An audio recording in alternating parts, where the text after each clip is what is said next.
ویسے یہ اعتراض اتنا بوگس ہے، مجھے حیرت ہوتی ہے کہ آپ لوگ جو ہے کس طریقے کے اعتراض لے کر آتے ہیں۔ ایک حدیث میں یہ کہا جا رہا ہے اگر ایک آیت بھی جانتے ہو اس کو پہنچا دو، فورس کرنے کی ضرورت نہیں ہے، وہ جانے اس کا کام جانے، آپ نے پہنچا دیا۔ دوسری آیت میں کچھ لوگوں کے بارے میں کہا جا رہا ہے کہ ان تک اگر پیغام پہنچ بھی جائے تب بھی یہ قبول نہیں کریں گے۔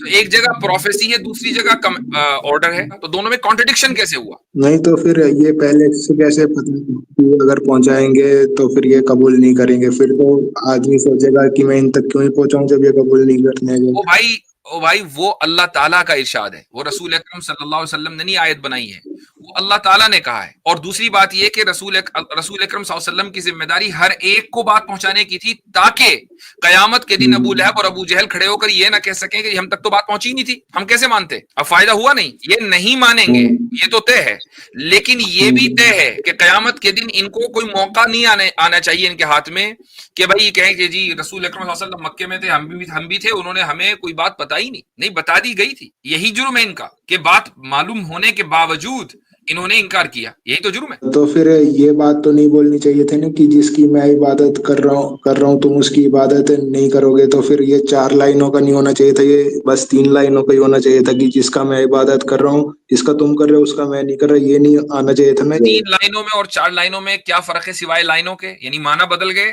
یا کچھ اور، یعنی کانٹرڈکشن ہو گیا، کیا ہو گیا؟ ہاں معنی بدل جائے گا نا پھر، کیونکہ ابھی 4 لائنیں سورہ الکافرون میں تو اس کا معنی یہ بھی ہے کہ جس کی عبادت میں کر رہا ہوں اس کی عبادت تم نہیں کرو گے، لیکن اگر ہم یہ والا لائن ہٹا دیتے ہیں تو پھر کوئی کانٹرڈکشن نہیں ہے۔ بخاری 346 میں کانٹرڈکشن تو بھائی صبح قیامت تک آپ ثابت نہیں کر سکتے، چونکہ میں بتا چکا ہوں کہ لا اعبد ما تعبدون کا اور ولا انتم عابدون ما اعبد، کہ نہیں تم اس کی عبادت کرنے والے ہو کہ جس کی میں عبادت کرتا ہوں، یہ پروفیسی ہے جو ثابت ہو گئی۔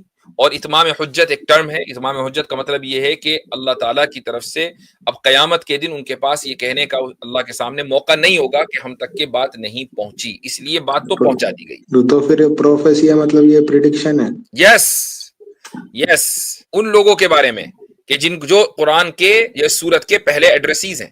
اور یہ پہلے ایڈریسیز کون ہے؟ ابو جہل ہے، ابو لہب ہے، سورہ تبت یدا ابی لہب میں ابو لہب کا تذکرہ ہے۔ اوکے، تو وہاں پہ وہ بخاری کی حدیث میں یہ جنرل کمانڈ ہے اور یہاں پہ یہ پروفیسی ہے۔ دیکھو اب آپ کو ماننے کے علاوہ کوئی چارہ کار نہیں ہے، نہ ادھر نہ ادھر۔ جب بات آدمی کے سامنے کلیئر ہو جائے نا تو اس کو چاہیے کہ وہ اعتراف کر لیں کہ ہاں جی بات کلیئر ہو۔ ٹھیک ہے، ادھر ادھر جانے سے ہوتا کیا ہے کہ حق ظاہر ہونے کے باوجود بھی اگر کوئی آدمی حق کا انکار کرے تو اس کو ایروگینس کہا جاتا ہے۔ ٹھیک ہے، تو یہ میرے کو پتا نہیں تھا کہ یہ پروفیسی ہے، اب پتا ہے۔